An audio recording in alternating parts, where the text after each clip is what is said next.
Hey everyone, it's been a long time since I've had another video up here. I do apologize for that, but I've been really busy. I have another really huge update to share with you very soon. We'll get to that in a couple videos from now.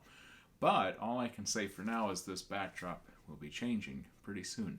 But today, I want to talk to you about something that if you have been watching any of my videos up to this point, you know how much I love this topic. Can you guess what that is? Of course, it's one of my favorite record labels and topics to discuss, Rounder Records. So, first of all, of course, you know how much I love Rounder. But you also might be able to guess that Rounder is loved by musicologists as well. There's a lot to study with Rounder and a lot that could be said and argued about to make the case of how big of an impact Rounder had on American music as a whole, really, but specifically terms like Americana or American roots music, jazz, bluegrass, folk, country, rock, really world music, archival music, anything in between, Rounder has released and has certainly been a huge part of from their start 53 years ago all the way up to now. So, what are we doing with another video about Rounder? Well, it is to talk about this incredible new book. This is a really great book, and we're going to hear from the author himself in just a minute. You know, Rounder has between 3,000 to 4,000 releases. Weirdly, out of all these books and topics about Rounder, I haven't seen a specific final count yet, but somewhere between 3,000 4,000. And if you wrote a page about each release, which you could easily write a page about each release, that'd be a really huge book and maybe a little too tedious for many people to read. But this book here is really perfect in numerous ways. First of all, it's a very welcomed and appreciated addition to the topic of Rounder, just for researchers like myself and fans of the label that want to have more information. It's really great. But it's also great even if you've only seen one or two Rounder releases, or one of your favorite artists might have been associated with Rounder, but you're not so interested in having one of every release they ever did. So, with this book, you get a great story, a great overview of the label, many other details, topics like just record labels in general, record industry, numerous things like that. You get a nice read about that, but you don't get so detailed that it might only be interesting for musicologists or researchers or people like that. So I think if you have any interest in the above topics, you will really enjoy this book, and certainly there's some tidbits that I think even the most devout Rounder followers would not know.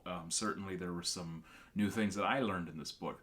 I also heard a podcast about this book with the author. He seems so friendly, so enthusiastic about the topic.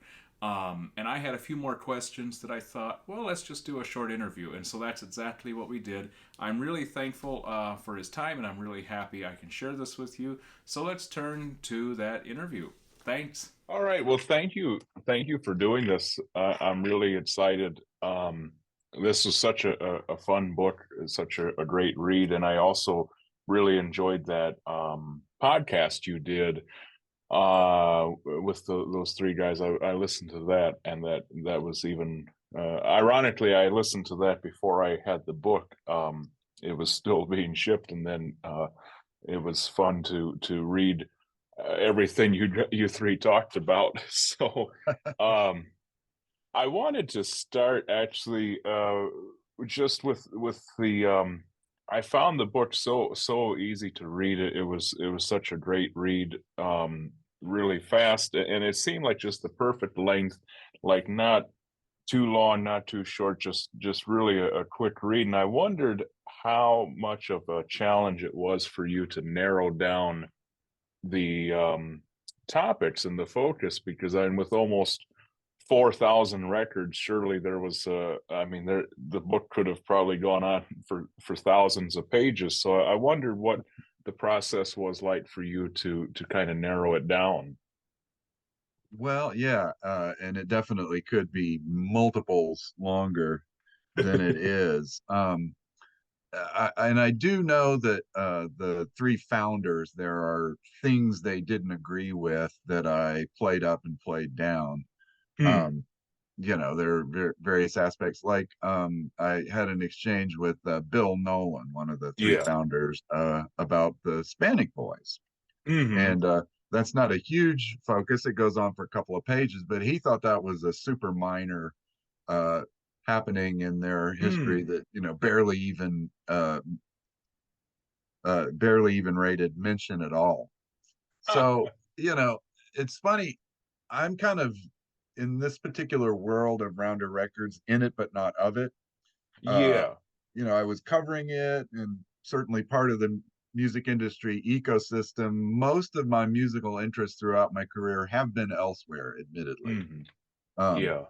I'm certainly a fan and an admirer of what they do, but Yeah. I was a little more alternative and college radio kind of focused and during my time as a critic at daily newspapers. So Yeah. I felt like coming from outside like that, I could kind of figure out, what's the what here lends itself to a story. Uh, Hmm. what do you pick out that's kind of representative and tells a Yeah. good tale and kind of stands in for some other thing? Because I Yeah.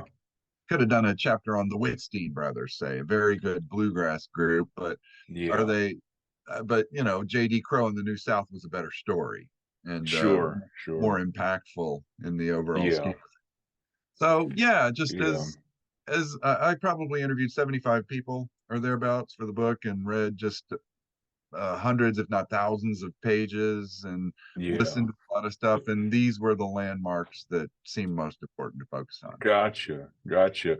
Well, it's funny you mentioned Hispanic Boys because actually that was a portion of the book that really caught my eye because I knew of them. I have their rounder releases, but for example, I never knew that anecdote about them filling in on Saturday Night Live. And actually, I put the book down and opened up YouTube to see if I could find it. I didn't find it, but I found one from about a year later, I think, on another late night show. So I actually thought that was a great addition in the book, for example, because it's something I never knew about them, and it's a pretty huge point in their career to get such a break like that. But that's it's also nice you mentioned that, as I was kind of curious in the podcast. You mentioned some of those moments that they didn't agree with what you were including, and I was curious about some of those. So there's one, and I also, on my list of questions, I actually had to ask you how many people you had interviewed, and you answered that. Um, how long were you collecting interviews, and for how long were you spending on the project? Uh, about 3 years, start Hmm. to finish this project. I started talking to the publisher about it in the run up to my last book, which was also Hmm. for University of North Carolina Press, Step It Up and Go, a history of North Yeah. Carolina music. And they had this project. Several writers had been attached to it, but for various reasons, it just didn't happen. Yeah. So they came to me and they said, Yeah. "Oh, you would have been our first choice, but you've been busy with the North Carolina book." Uh-huh, okay. Yeah. Um, but so yeah, but fall of 2000, I started off by interviewing the founders at great length. Um, Hmm. they certainly had the most input of anybody. I was in touch with them throughout the process, Sure. and I'd say about a year to a year and a half of interviews and research. Hmm. And then the second half of that was writing and rewriting and editing and whatnot. Um, Yeah. I will send you. I actually did a blog post recently about the Hmm. timeline, how Oh, long okay. various things took. Yeah. It's rather granular and detailed, although not as much as it could be. But if you're Sure. curious about the Sure. particulars, that's how it broke Yeah. down. Absolutely. Absolutely. Um, Can you give an example of something that they thought that you played down? So, and you gave the example of playing up, but what was something they thought should have been on more focus? Uh, some of the straight up bluegrass groups like Oh, okay. the Whitstein brothers I Yeah, mentioned, yeah. very fine group. Sure, Uh, sure. Nothing against them. Just there were other groups whose story I found Yeah, more interesting, and sure, sure. they being more in touch with that world, they didn't 100% agree with some of my calls there, but they've been very kind and very supportive, Good, and good, did good. like the book. Yeah, good, good. How did the archives end up in North Carolina? Are they at the university? Is that what I read? Yeah, so Yes, how did they end up there? the University of North Carolina has the Southern Folklife Collection, Hmm. which started about 25 years ago. Hmm. Its original holdings were the John Edwards collection, and not the politician, but he Hmm. was a country music fan from Australia. Hmm. And he died at a very young age, but left behind a very large record collection of Okay. vintage recordings, one of the best there was. And that collection, his will stipulated it be stored in the United States after his Okay. death. Yeah. So it came to America from Australia, bounced around a bit. I believe it was at UCLA for a number of years. Hmm. And then UNC here acquired it and used that as the Hmm. basis to start a far flung collection. And it is an incredible place, the Southern Yeah. Folklife Collection. If you ever get a chance to visit it, they've just got some amazing things. And Great. it's renowned. People that I've spoken to at the Smithsonian have said that Yeah. the Southern Folklife Collection is right up there with any other place. So Great. they had some kind, they were all getting on in age, well Yeah. into their 70s by now, and uh, the age where you think about what happens to all our stuff. And Southern Folklife Collection is where it wound up. Gotcha. So, and Gotcha. then that Oh, got UNC Press interested in a book too, and that's how. yeah. Okay. So one of the main questions I had for you is I have been reading this wonderful book, Country and Midwestern, this history of Chicago music by Mark Garno, and I am now the newest resident of Chicago, so this has been quite Wow. something of interest for me. But it all they touch upon Flying Fish in this book, of course, being a Chicago label. And if I would summarize it roughly, it kind of depicts the transaction or the acquisition of Flying Fish by Rounder as something not positive. They depict it as the team getting termination notices on Christmas Eve, and it really details how shocking it was for them to get those faxes, and it just they point out some other objective things, but it just in a sense the tone of it seems rather negative. Where in your book, from the Rounder point of view, it seems more so positive and kind of inevitable. I just wonder if you could comment on kind of something in between those two, like the point of view of Rounder and the point of view of Flying Fish. If you had any insight, kind of on both sides of that. Well, I'm sure Rounder could have handled the mechanics of that acquisition better.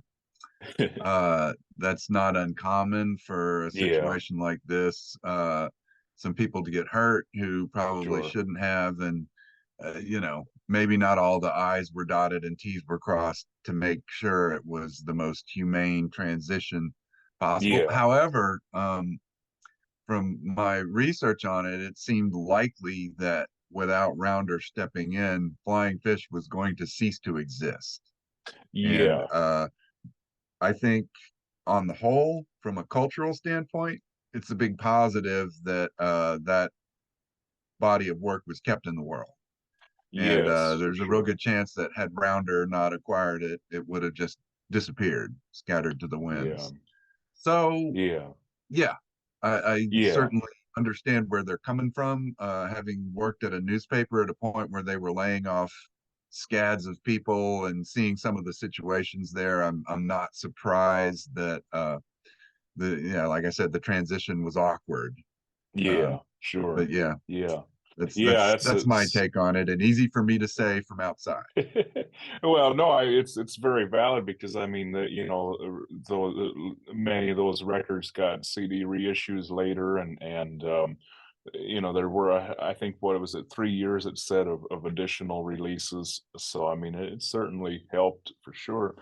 And on that topic about their imprints or their their subsidiaries, I was curious. I wanted to ask you about this because uh at first these offshoots like Bullseye and Varric were releasing some things that weren't in the Rounder catalog, like stylistically, but then at some point they were, it seemed like those styles were represented in the main body of work. And so I wondered if you'd got a sense during your research, what was the, I hate to say like what was the point, but why have these imprints when there were kind of already those styles of music being represented by the main Rounder line, you know?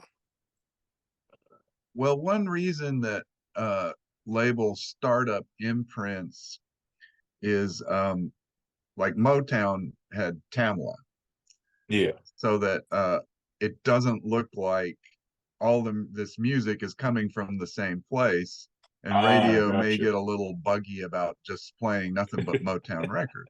And Right, right. I'm not sure it fools anybody, but it does give the appearance of a little bit more Yeah. diversity. Gotcha, Um, gotcha. and I think, I never. yeah, they did start out with the intention of, okay, here's where we just put our blues. But then over time, Right. the anything goes kind of mindset uh, came to the fore, and the fact that they had a context for this stuff. It's like, why not just put it out on the main rounder? So Right, yeah. right. Yeah. And did you get any more info about the specifically about Varric? Because finally your book is the first that I actually even found a description of it. I have in Bill Nolan's book there was nothing about it, and even a Google search yields almost nothing about Varric, and it was finally, at least I had a working definition of it. It was for everything else. But that seemed to be pretty short. I think there was like less than 40-ish titles on there. I just wonder what else you came across with that imprint specifically. Wow, nothing is leaping to mind, I'm afraid. I'm sorry. But No yeah, it was problem. a fairly small subsidiary Yeah, that really wasn't around all that long. But gotcha. yeah. Gotcha. Okay. Um, did you get to dive into any kind of the more, I don't know what the right adjective would be, maybe bizarre or unexpected releases on Rounder, like some of those like the I'm thinking of things like how they issued a few Sun Ra records or a couple Tiny Tim titles. Did the founders have anything to say about some of those more unusual titles when you were talking with them? Well, oh yeah, they really did have kind of an anything goes attitude about it. Yeah, Um, if they liked something, especially if they liked the people involved with it, whether the artists or yeah, the artist representatives, they were more likely to do it. I mean, George Thorogood was very out of character for that time for them, but he right. ultimately won them over. Yeah. Um, the most remarkable weird record in their catalog is Hollerin', which Oh, was mentioned yes, a yes. couple of times. Which Yeah. is, I have to confess, I've never made it all the way through that record. I'm Me neither. Yeah, I super glad haven't. it exists. It's great Yeah, folklore, but yeah. yeah. Yeah.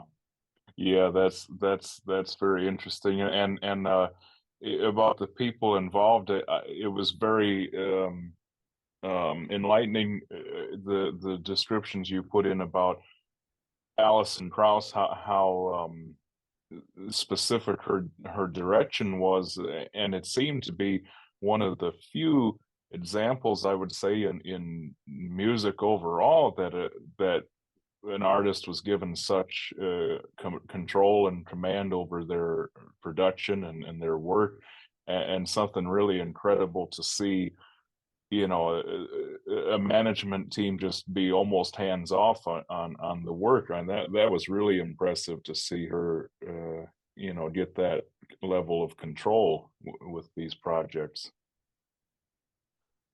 Yeah, she definitely had a vision and a thing that she was real clear on, and an Yeah. idea how to get there. And they smartly figured out she knows what she's doing. If it ain't broke, don't fix it. Just stay out of her way. Right. Yeah, yeah. Um, so your book ends with kind of, like maybe they will continue in the future. Seems likely, but it's like, what's next? And then I think within 2 weeks or less of the release date, then the news came out that the three founders have started a new label. I mean, the irony of that is almost beyond description.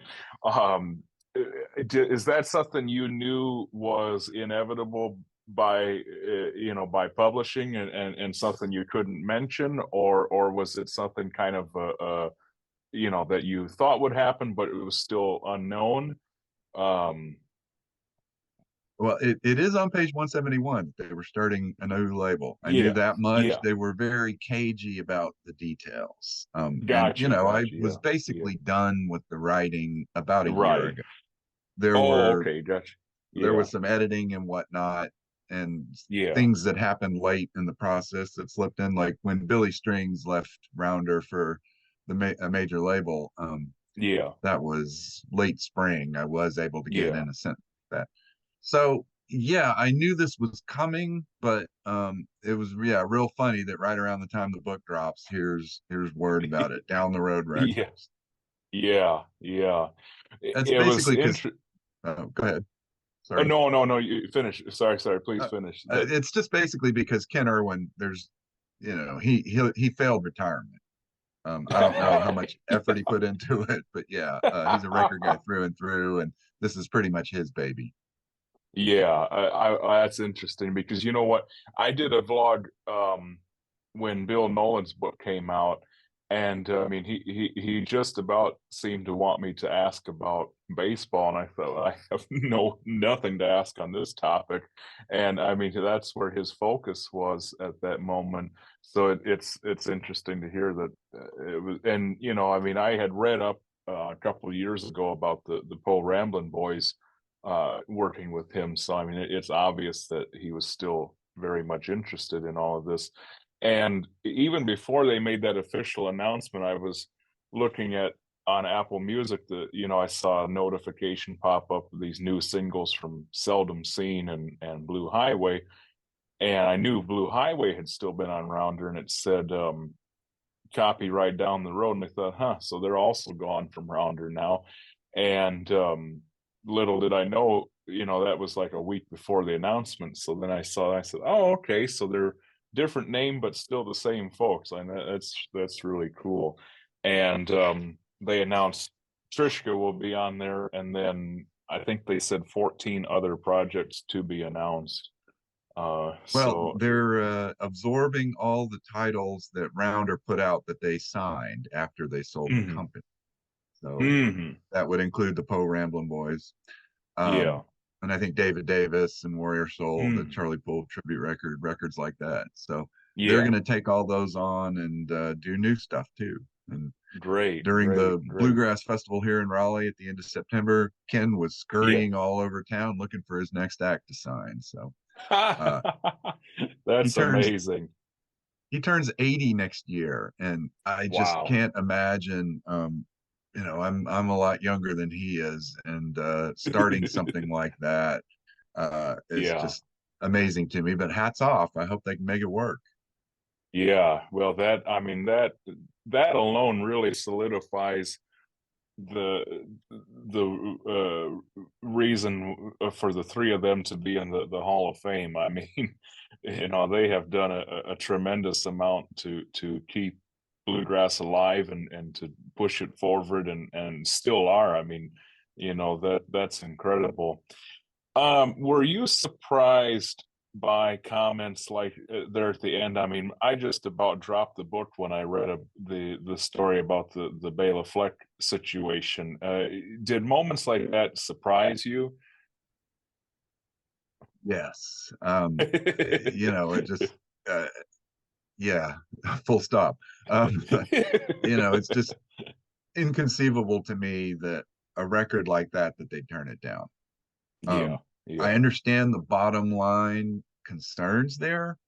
I'm yeah, sure that the investment did not pan out for the label that did sign him, but come on, this is a Rounder record in all but name, and yeah, yeah, should have been yeah, there.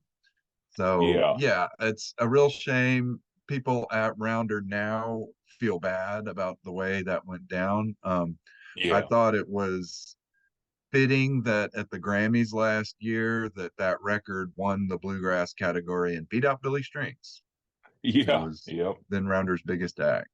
So yeah. there you have it. Well, and it's so, I mean, again, the irony, because Billy is on that record, Yeah, and I mean, a lot of Rounder people were on there, and I don't know. I mean, yeah, I have no clue what his record sale numbers look like, but as far as in-person concerts, I've seen him a couple times recently in the Midwest, and they have been maybe just a few chairs shy of sold out. And so, I mean, and these were huge places. So, I mean, he's certainly bringing the numbers in concerts at least. And I thought, yeah, and here's someone going to argue about the numbers. It's like, okay, I mean, it's just so fascinating. The book kind of left me with it left me reflecting on just how bizarre it is to have a record label. Like once it reaches that point, it's almost like an oxymoron to an extent, that you want the artist to be creative, but then they also have to be like creative within a set of parameters that the A&R team deems. And I just realized, I thought, it's almost kind of contradictory in a way, that, and it's kind of fascinating I never really thought that much about the role of a label or management in the music, but I mean, it certainly has these huge implications like that. And it was really fascinating to learn about that. yeah. There's parameters to everything, and in the music business, a lot of it has to do with budget. And Yeah, Rounder has lasted a very long time by staying in their lane and figuring out what works. But the yeah, business has changed so much. yeah, I feel the most revealing statistics is Rounder used to put out 100 albums a year, and last year they put out 8. right, Um, right, yeah, just they used to just throw everything out there and not worry too much about what sold and what didn't, and trusting that it yeah, would just work out. And now the economic pressures are vastly different, that they're owned yeah, by a large corporation. So right. yeah. Well, and your book confirmed kind of a theory I had before I had done some research about them, which was that it kind of seemed they had like this very strong curatorial aspect to their work, that here's a record that you do like, but we're also releasing today two others that you might like, and so you ought to just check those out too. Like, I kind of got that sense early on in my research with them, and that seems to be exactly kind of their attitude. Was that, I mean, they were curating these projects that they enjoyed, and probably if you like this one, you'll like that one as well. And I really just enjoyed, having that confirmed that the three of them just loved music. They had these massively broad tastes and just wanted to share that with the world. Yeah, and to their credit, they maintain that love of music and that excitement and enthusiasm about it all through it. Yeah, It certainly doesn't seem that any of them got jaded by the process at all, that's even when good. they got to Yeah. the point of having multi-platinum records, and that changed the scale so Yeah. dramatically. They were still the same bunch that was selling records out of the back of a van at Union Grove back when. Yeah, yeah, yeah. Just to clarify, they no longer have like any involvement with the current rounder, right? Like, and do they have even an advisory role, or is it like just completely done at this point?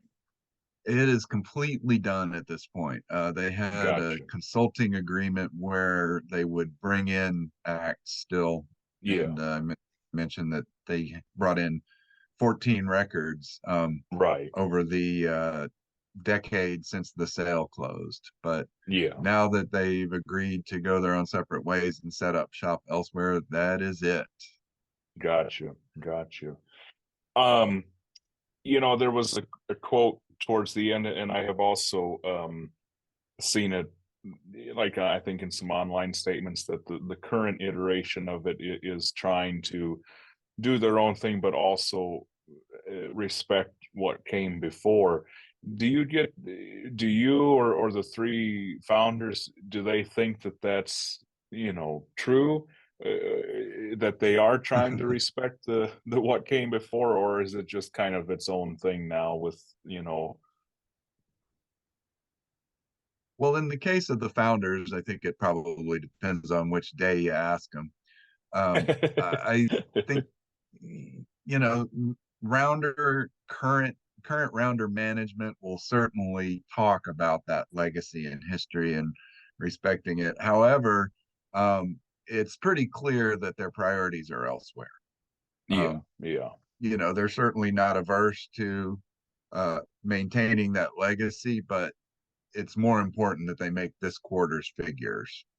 yeah, Uh, yeah, and that's unfortunate, but that's just life in a capitalist society. If you're going to yeah, play in yeah. this league, this is what you got to do. Right, right. Yeah, absolutely. Lastly, did you hear anything, and I won't include this in the video. Did you hear anything about a Tony Rice anthology? Because I had heard that Concord was going to do that in March of this year, and then all of a sudden there was just nothing, and I thought, oh crap, what happened this time? I have heard that mentioned. It's funny. Yeah. I will see Scott, Oh, who okay. basically does for Concord now under the Yeah. craft rubric. I will Yeah. see him this That was at weekend at the the, craft. Yeah. and if there's any news there, I will let you know. But Great. I Great. will make a note to inquire Yeah. about that. Yeah. I would think that will emerge at some point, but Yeah. record company schedules, man, it just Yeah. Sure. So Scott seems to be the one that has basically stuck with it the longest in some capacity or another. I mean, he's not a full-time employee, as I understand, but he's still, doing numerous projects with them. So I mean, he really seems to be the one that has been there, in some form or another for quite some time. he's the marathon man for sure.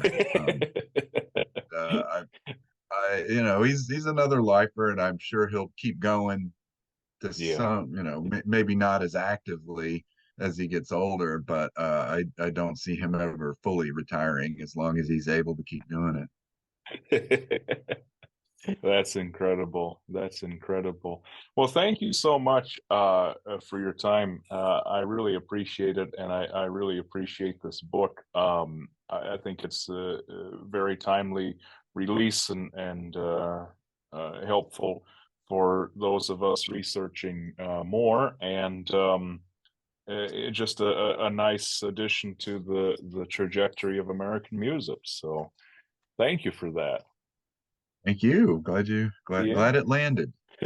Absolutely, absolutely. Now I will go pursue your previous title. Now that I finished this one, and learn more about that. So.